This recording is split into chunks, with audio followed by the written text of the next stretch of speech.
Whether you're looking for a convenient refresher course, or a way to earn your pragmatic certification at your own speed, or the chance to take a pragmatic course from your specific corner of the world, then Foundations on Demand is the solution you need. Get the same great content, tools, and templates our Foundations course is famous for in a flexible and easy-to-use online learning platform. Learn the skills you need to build and market products people want to buy. And earn your Pragmatic Institute certification anywhere, anytime. No more travel worries, no more time zone issues, just truly great training. Experience the new way of training with Foundations on Demand from Pragmatic Institute. Visit pragmaticinstitute.com/foundations to learn more.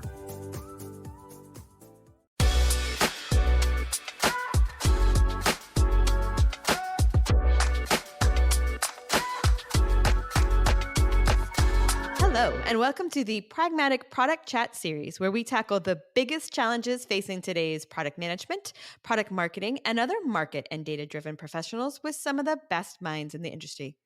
I am Rebecca Kalogeris, Vice President of Marketing and Product Strategy at Pragmatic Institute, and your host for this episode. Today, I get to welcome back one of my favorite guests and one of the truly nicest people you will ever meet, Kirsten Butzow, Senior Vice President at Houghton Mifflin Harcourt, product management enthusiast, and former Pragmatic instructor. Welcome, Kirsten. Thank you very much, Rebecca. Super excited as always to be here. It's just such a treat for me to get a little bit of reprieve from the day job and just come have a conversation with you about things that I think we're both passionate about. So what are we going to talk about today, Rebecca? Today, we are going to talk about something that I think every single one of us has struggled with, right? Which is sort of the how do sprints, releases, and launches, right? Sprint, release, launch, three different things. How do they intersect? How do they work together? How do you define them? I think so much gets kind of lost in that shuffle. And I know just as we're trying to build out processes and you're trying to coordinate against different groups, those three concepts can feel like they, instead of intersecting, that they almost fight against each other. So, and I know this is something that you have worked on and taught on and done a ton of stuff on. So I think this is a great topic to talk on with you.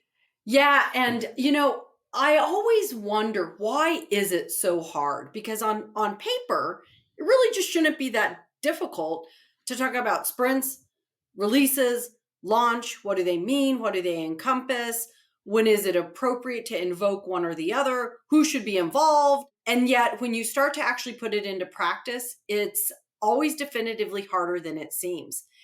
And I think one of the reasons might be is we sometimes hyperfixate on maybe the terminology, and we sort of think about maybe trying to be pristine in our application of the definitions, and what it is we're actually trying to accomplish can sometimes get lost in the shuffle. And so I think sometimes it's probably helpful to maybe just break it down by what each one is at the core essence of its being, if that kind of makes sense, Rebecca. Absolutely. I think it's a perfect place to start. Like, let's start setting some boundaries of what which one is in its purest form, and then we can talk about where we get lost and how we can help. Okay, so let's start with sprints, because that's sort of our lowest common denominator. Oh, that sounds sort of judgy the way I said that. That's not a judgment. That is this. Here's a sprint. I'm going to break it down super easy. We have some work we got to get done. There's a bucket of work that has to be accomplished. And we can't get all the work done simultaneously at the exact same moment in time. So we need to say, okay, and when I say we in this conversation, so let's go back to my previous statement about identifying the who, right? This lives steadfastly within your engineering, your development organization. And they're saying to themselves, look, the product team has made it clear to me, hopefully, that there's a need or a problem in the marketplace that needs to be solved. They've clearly articulated what that problem is that needs to be solved. We've had a very healthy iterative conversation back and forth. I now have clarity on the bucket of work that needs to be done. And I'm going to take that work and I'm going to partition it out into chunks of work because I can't get them all done at the same time. And I'm going to call those chunks of work sprints. And it's just that simple. You got to get some stuff done. Can't get all the stuff done at the same time. So you chunk the work up and you do the work in chunks of time. Pretty common for organizations to have 2, maybe 3-week sprints where they basically put the work in the hopper and they say, all right, let's build this work, right? Let's design, build, test this work. And at the end of that, we should have potentially sellable product. People like to say shippable. They like to say sellable. I like sellable product because that steadfastly says we are building something that's solving that problem in the marketplace. Now, here's the first hurdle that we have to get over where confusion can creep in. And that is this. We identified work. We did the design build test. We have potentially sellable product. That doesn't mean we actually put it into the marketplace. And I think one of the places we start to drift in blurring the lines between a sprint and where does it start and stop, and a release and where does it start and stop, is sometimes we think, well, we've built this thing, ergo, it must now go into the market. And that would be a real flag for somebody to press pause and say, wait a second. Is that right? Because we are now going to move that work product that we're looking at, and we're going to start talking about the release part and how we make that transition from the work product being produced in sprints to that release kind of conversation. So I'm going to pause there before we go into talking about releases, Rebecca. And you're going to tell me if any of that made sense or if I need to clarify anything for the audience. Right? No, I think that makes sense. Like it's a work chunk. It is generally defined by engineering and development. We usually, when we think about sprints, it is about breaking down bigger projects. But the idea of a sprint is that at the end of the sprint, you do have something sellable, shippable, delivering value. But I think the point is in the transition then to the next step of release, just because it is sellable doesn't mean it should go out for sale right now, because just being done, not just being done, that sounds also judgy and I don't mean it that way, but being done in the code, right? Or being done on the product is not the same as being ready. And so again, sometimes that disconnect. So that's how I would reflect back what you said. If I did that wrong, then no, that you know what? It sounded great. So must have made sense. So code complete isn't market necessarily put in the market. So here's the thing. One of the reasons why I think we start to run into a hurdle in that transition from sprints to releases is sometimes we become enamored with and super impressed with how effectively we've deployed Agile and how fast we have been able to build that product. And we think that that matters to the market. The market is going to also be equally impressed by the fact that we happen to be very fast and we happen to be very agile in the way we produce stuff. And now this is sort of a spoiler alert. They don't care. The market literally could care less about your development methodology. They could care less if you've got a 2-week sprint. They could care less about whether you've got a 3-week sprint. All they care about is this. Did you build me something impactful that when I use it, it is going to make my life better? And are you going to give it to me at a time and a place where I'm ready, willing, and able to digest it? And that, in a nutshell, is release planning. Release planning says, look, it's great that we're doing stuff, and it's great we're doing stuff fast, because that means we have bigger bundles of stuff to choose from to put into the marketplace. If you put your product into the marketplace where you don't have a big enough bundle to create the impact, or you present it to your market at a time and a place where they simply can't consume it, it's going to fall flat. And you've done your super fast work stream a complete disservice, because what you've done is you've transitioned your thought process from I'm super great at doing fast work, therefore my customer should care because I'm demonstrating to them that I'm super great at doing fast work, but they literally don't care.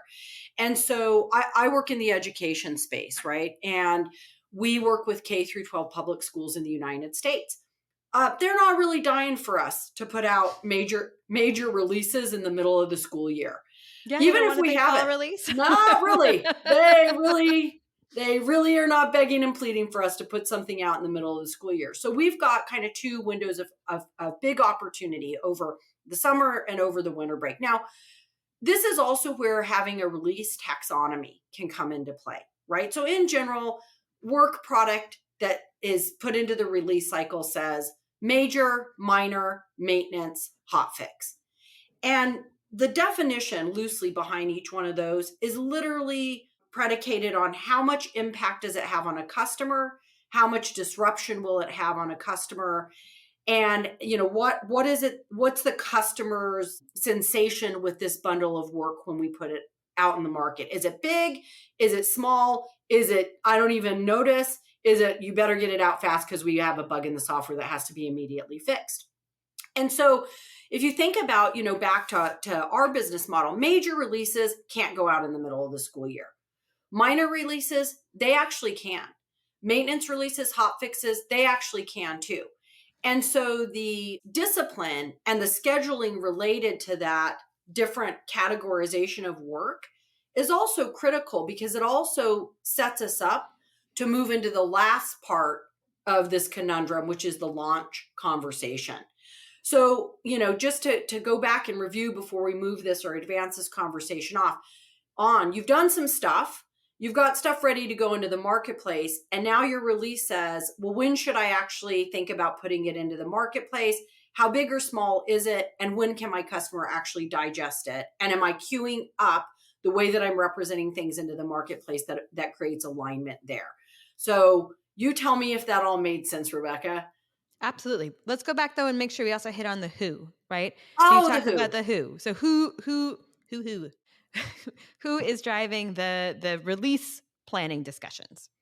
An excellent question. And this is a handoff. This is an exchange. And I'm really glad you paused me here because when we move from sprints into release planning, you now have a partnership, handoff handshake from engineering development to product management. And the way that this conversation should go is something like this. Product manager, hey, engineering, can you tell me what I can have when, based on the requirements that I provided you, based on what I know is going to solve a problem in the marketplace and is going to create impact for our customer? Please tell me what I can have when. And engineering says, thank you very much, product manager. That is a wonderful question. Let me go do some t-shirt sizing and, story pointing and unit of work assessments. I'm going to come back to you and I'm going to tell you what you can have when. And the product manager is going to say, thank you very much. Now, what I'm going to do is I'm going to take that and I'm going to lay it over the schedule or the calendar that I know is true for our customers. I can promise you this, Intuit doesn't do any major tax software release in the middle of tax season. They don't do it. Hard lockdown, right? So the product manager is going to say, well, I know when our market is ready, willing, and able to accept the things that we're doing. You've told me what I can have when. I now am going to look at that and make a decision and say, we're going to release on this date. And based on what engineering has told me, I'm going to have this stuff available by that date. And everybody has had a very nice, lovely exchange. So the release conversation has one foot in engineering and it has one foot in product management. But the ultimate decision maker, the ultimate arbiter of that conversation should be the product leader because they're the business owner. And where does product marketing fit in there? Let's talk about product marketing because now we're going to start drifting into that launch conversation, Rebecca. And just like engineering and product management have a foot in both places and a partnership exchange, you're going to see the same type of foot in both places and partnership exchange between the product manager and the product marketer. And that starts to drift over into that third leg of the stool that we started the conversation with, and that is launch. Launch is really a business activity that says, for certain work products, I want to create a big to-do in the marketplace when I put that thing into the marketplace, right? So a hot fix, a maintenance release, it's just not going to get the same level You of don't want attention. a And press release that you says don't my want a bug is press now release. fixed. Right. You don't want to be like, No hey, gear broken. everybody, we had all those bugs and now we've fixed them and we're putting out a press release. No, this would be a hard no. And same thing for a maintenance release, likely, right? Major releases for sure, minor releases, maybe. But this is where sort of having that taxonomy is helpful because it cues the rest of the organization up. And by the way, it's not just product marketing. I'm going to kind of expand that, Rebecca, into other parts of the business. Sales, product marketing, operations, technical support, customer support, all those folks need to be party to the conversation at some point. So they've got preparedness for when something hits the market. So when customers start calling and asking about it, they actually know what's going on. And that's really where launch comes into play. Launch says, all right, now that I know I'm a product manager and I'm sitting in the middle with the releases, I know what we have. I know when we're going to deliver it. I know how big it is. I'm now going to start to turn to other parts of the organization. And let's say it happens to be a work product that requires a launch. That means we have to have all of the componentry firing on all cylinders for when we put that into the marketplace. Sales messaging has to have been developed, product messaging, marketing messaging, press releases, training, everything required has to be in place. And then we've moved into launch and we can put that product actually out into the market. And we know all of the componentry required to sell, market, and support it is in place to do that very thing. And so that's really where product marketing starts to come into play, because the product manager is going to want to bring the product marketers, the support organizations, the sales organizations in on the conversation sometime before the product is actually launched, ideally. And they're going to say, hey, you guys, just so you know, in 30 days, 45 days, this bucket of work is going to be ready to be put into the marketplace. I'm going to show you what the bucket of work is. It may not be completely full. It may not be completely ready. I want you to start doing your work to get ready. I want you to start testing marketing messaging, developing positioning, building the sales tools, so that when we as a cohesive team launch that product into the marketplace, all of the componentry is ready to go. So that's really becomes the moment in time where the product manager sort of sits in the middle of these exchanges, says, all right, I'm now going to pivot and turn my attention to all the things we need to do to make sure that we're ready to put this into the marketplace. I'm not actually going to do the work, but I'm going to make sure the work is getting done. I'm going to make sure we've got our messaging, our positioning, sales training plans, et cetera, et cetera. We have go, no goes for all that. And when all of that is ready, willing, and able, I say go, and we put that into the marketplace. So I really transition away from having that work product exchange conversation with engineering to pivoting to being more of that general manager, business leader about how the things that we're building are going to go into the marketplace. And so it's just that simple, Rebecca. It's just that easy. It's that easy. Clearly, nobody ever then, has a problem. We've got engineering doing work chunks. We've got product managers thinking about this is impactful enough and at a time when my users can consume it. And then you've got and again, these are all cross-functional about product marketing, thinking about launches as in here is a place where I want to make market noise and raise interest because there is particular value, probably not just to my users, but to buyers that we want to elevate and escalate. 3 very clear swim lanes, no problems whatsoever, right? On paper. On paper. On paper, exactly. No, and we've all seen this. So where do you think the tension points come in? I always say our everybody, the collective we, everybody represented in that value chain. Our destiny has been preordained from the moment we identify the market problem that has to be solved. We hopefully quantify it and we convert that into a requirement that sort of kicks off the whole process of what we're going to build and set that whole value chain up. We just don't know that it's been preordained yet, right? So on some level, sales success, it has been predetermined when that requirement was written, except there's no way they know that it's been predetermined yet because they're so far removed. And so I think one of the biggest linchpins in all of this is making sure that you do your quantifiable, your qualitative research, identifying those market patterns, those trends, validating it, right? So doing your discovery, qualified discovery, quantified validation, and really making a concerted effort to ensure that what you're asking in the requirement actually is going to solve a problem in the marketplace. Because if we don't do that one thing effectively, you can start to see very quickly how it falls apart, right? We don't build the right things. When we put it into the marketplace, the customers don't want it. Sales finds it difficult to sell. And then what tends to happen is the blame game, right? Well, the problem isn't the product. The problem is you don't know how to sell the product. Come out with me on a sales call. I've tried to sell the product. I'm telling you it's not sellable.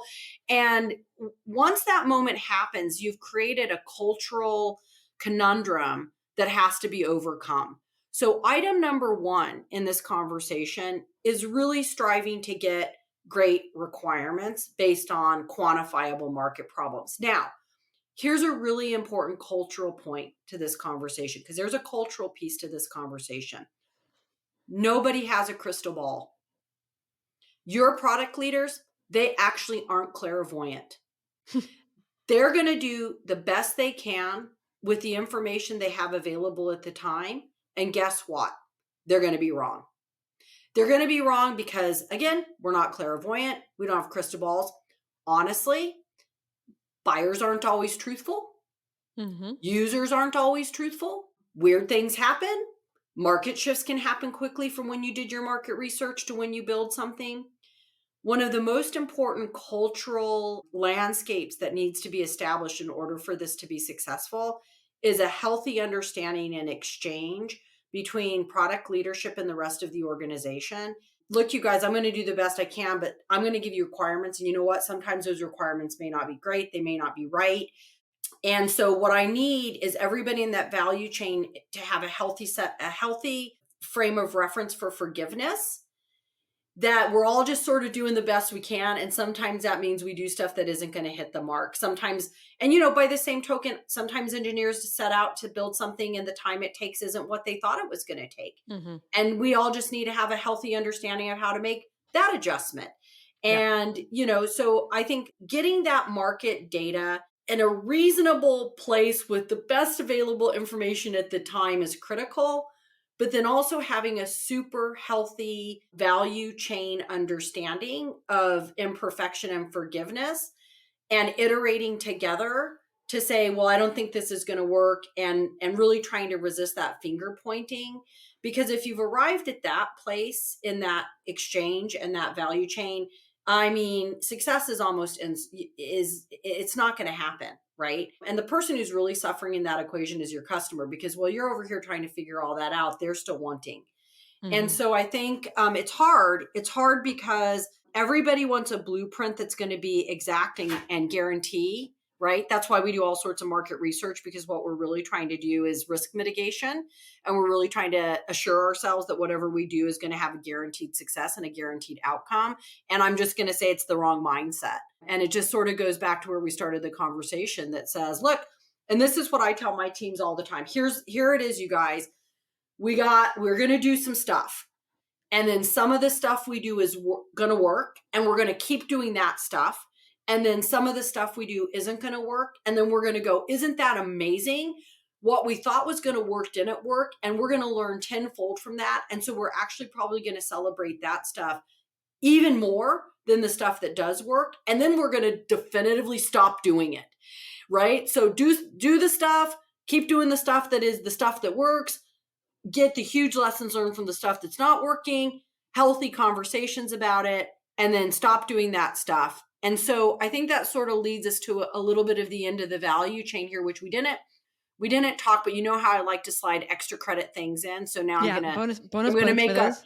right. I'm gonna bonus points. The bonus point round. I'm going from a 3-legged to a 4-legged stool. Retrospectives. Retrospectives are really critical, right? What went right? What went wrong? What could we do better? And those just have to be a super open, honest conversation. I find retrospectives are super helpful if people only really approach the retrospective from the perspective of themselves versus others. If you come to the retrospective and you're like, you need to do this, you need to do that, you need to do this, versus, what would be really helpful to me is if I could get X or if I could get Y, versus you need to do this, you need to do that. And I think just that kind of verbiage change in a retrospective can be super helpful. I think Yeah. one of the other places that I see a lot with our customers is one of the other breakdowns between sprints, releases, and launches is the communication, Mhm. right? And it's really having regular conversations about where those projects are so you know where to start your piece, right? And so we talk about engineering is talking to product management, and there's constant conversations, right? And then project management is talking to product marketing. But in those connection points, as it becomes more and more clear for engineering and their deadlines become more and more solid, as does the what they're delivering, right? Product management's knowledge comes in there, and then they have to build the bridge with product marketing. And there's a point where, like, if they're not kept in the loop, it takes too long for their understanding to get clear enough that they could go. So it ends up being, even though we have the best development agile process, it ends up being, from a business perspective, really waterfall for a lot of these companies, because those handoffs become like, development's like, I'm done. I'm so depressed. I'm done. And it's not hitting the market. And Yeah. the sales and marketing people are like, we have a thing? We're having a thing. Did you know we're Right. having a thing? And like, they can't do that tomorrow, right? And so that breakdown of the communication it's really frustrating for every layer. And it also means that no matter, to some extent, you could build the right thing and build it well, but because there are these breakoffs and these hard handoffs, it just, either the timeline is so long that the return to value doesn't seem obvious. It's like, well, that wasn't successful. And you're like, well, we didn't actually tell anyone about it until down here, because it's so sort of waterfall in the communication between those three. Yeah, okay, so this is something else. I think you've just hit the nail on the head. What would be really great. So here's what happens. Sometimes we have not developed our professional maturity with Agile the way that it requires. And what I mean by that is this. If I let people in sooner to see stuff that may or may not come out the back end exactly the way that I'm showing it to them earlier, it makes me nervous because it's risky. Because if it doesn't come out that way, I don't want to find myself answering a lot of questions. I want to wait. I want to hold things close to the vest until I know it's really tight. I know it's really good. I know it's really done, because I'm worried about letting people in too soon. And I also don't want a bunch of people trying to sort of armchair quarterback me in my job. So I'm actually going to sort of set up the water scrumfall kind of methodology, right? Where I've got to figure out how the way you avoid that is you allow people in sooner in the iterative work, but they get to, when they come in sooner, they have to say, thank you very much for allowing me in sooner. I fully understand. I am sort of a voyeur at this moment, and you're letting me in sooner so I can start to get a sense for what's coming my way. I fully understand and respect it may not be fully baked.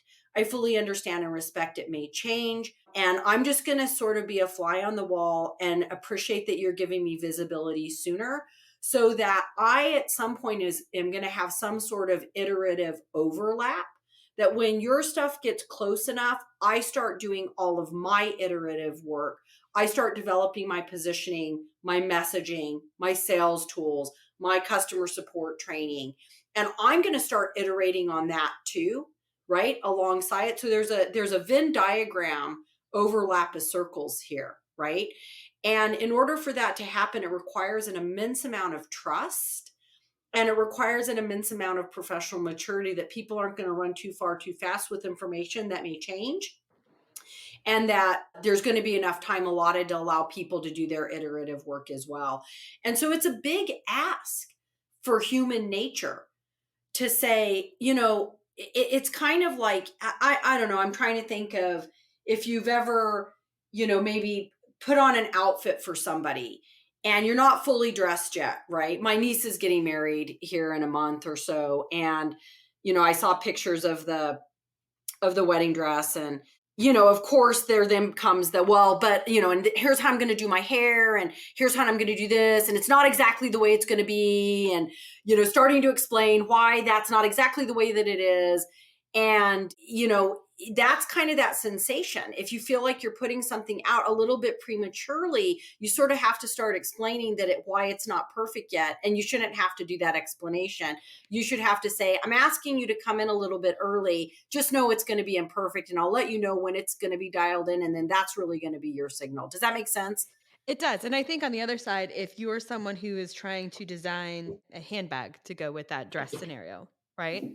This is also, it's difficult on both ends. It's I don't want to let people in early because I'm afraid they're going to be mad. But it's also, it's another thing that's outside of human nature, and it's a skill you have to build as a dress designer or a handbag designer to want to see the dress and work on ideas, but no, you can't finalize it to the end. Because if I just go, oh, it's in progress, it's when it's perfect is not the time for me to start designing the handbag. It's the time for me to be like, oh yeah, these were the 4 details I knew I needed to wait for that final to go to. Right. That's really tough, right? And when you're talking, marketing communications, and you're trying to do everything, right? You're trying to name the product and build the brand, and you knowing when the wait is far enough, right? Yeah. Like wait is there enough to start to move. And same thing with salespeople, working on their sales tools, but also working on starting to have those conversations. When is why did you tell them to? Haven't you told them yet? Can be moments. I mean, Rebecca, I think about when my boss asks me for a work deliverable that's going to inevitably result in a PowerPoint, right? Because who can't get enough PowerPoint, really? And so what I love about the process there, and this is applicable to what we're talking about, is I never build a PowerPoint first. He'll be like, I need blah, blah, blah, blah, blah. And I'm like, great, let me get 15 minutes on your calendar. And I'll say, all right, here's what I'm thinking. I'm thinking the outline or the story goes something like this. Am I hunting in the right direction? He's like, yes. Then I'll put together something pretty tragic, like a black and white, a little bit of words on a paper so he can sort of see it in writing, and I'll shoot it back over to him. And then he'll be like, yes, no, yes, no, yes, no. Then I'll give him really the clean version. Why? And that's how I like to work with my team too. Here's why. Sometimes people feel like when you're producing a work product, it has to be pristine the first time out. But the reality of the situation is that's almost impossible.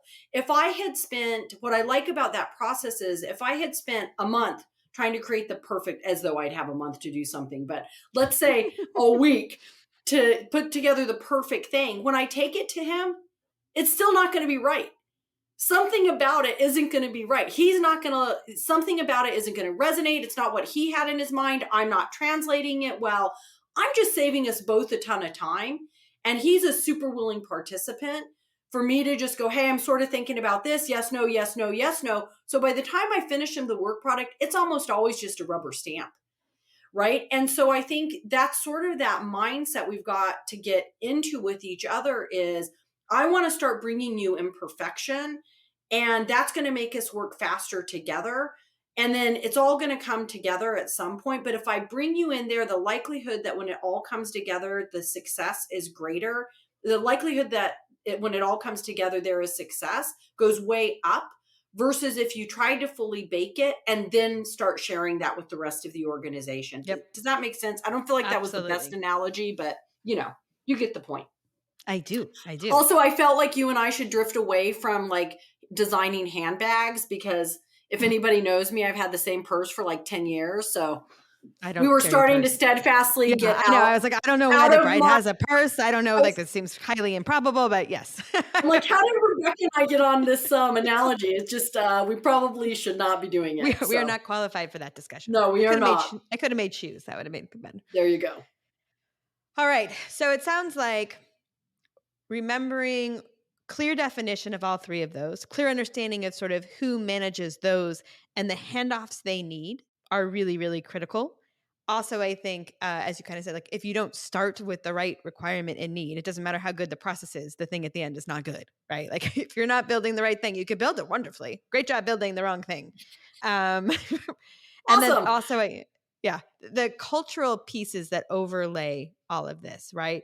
That there are three parts and three owners and handoffs, but what makes this really, really work is a culture where there is lots of communication, lots of understanding that things will change and have to change. And that's not a mistake. That's not, oh my gosh, you got it wrong. That is part of the process. That is fundamentally kind of what it means to be agile is I'm going to do this and I'm going to learn along the way. And sometimes it's going to be wrong. And kind of looking communication wise between groups and just as like a retrospective and there is no matter how carefully we define this process, if we're not working as a team, that process doesn't work. No, and it takes a ton of trust. It takes a ton of forgiveness, and it takes a ton of elasticity. And it really, really, and when I say trust, not having a punitive work scenario where why did you miss that date on the release? How could it possibly have happened? Versus, well, I know we'd hoped we were going to hit this date. Now it looks like we may not.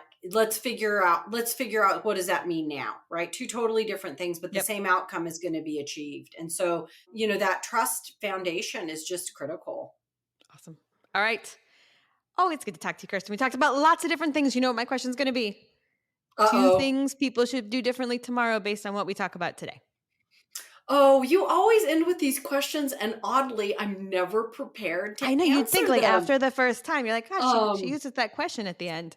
Oh, Lord. I mean, here's what I would say is I would say one thing I would love people to do is really reflect and ask yourself, do we really have a trust-based value chain here?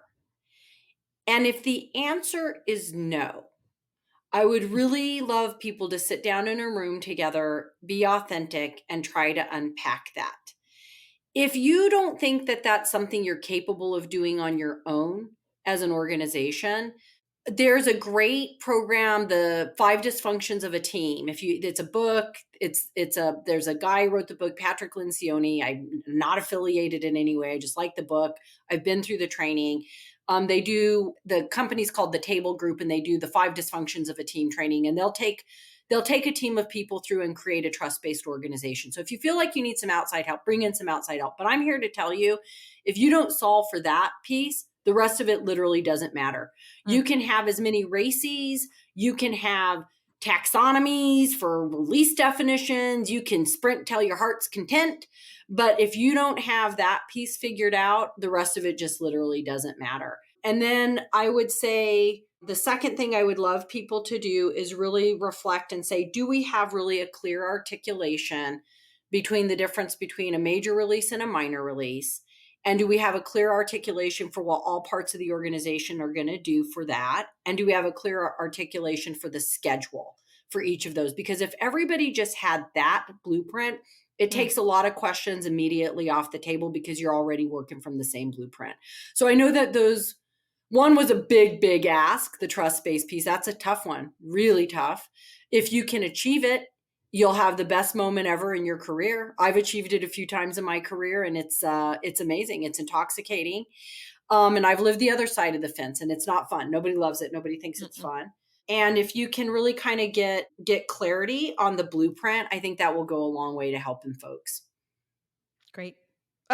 Kirsten, it is always a pleasure to talk with you. Thank you so much for coming on, sharing your expertise, your insights, your good examples, and your humility when we talk about where we haven't always done it right. Always appreciate that. Well, I just always love a chance to come visit with you guys, and I really appreciate you as always taking the time to have me. Awesome. All right. That does it for today's episode, everyone. Thank you for listening. And don't forget to join us next week when we tackle another great topic designed to help you elevate your product, your company, and your career.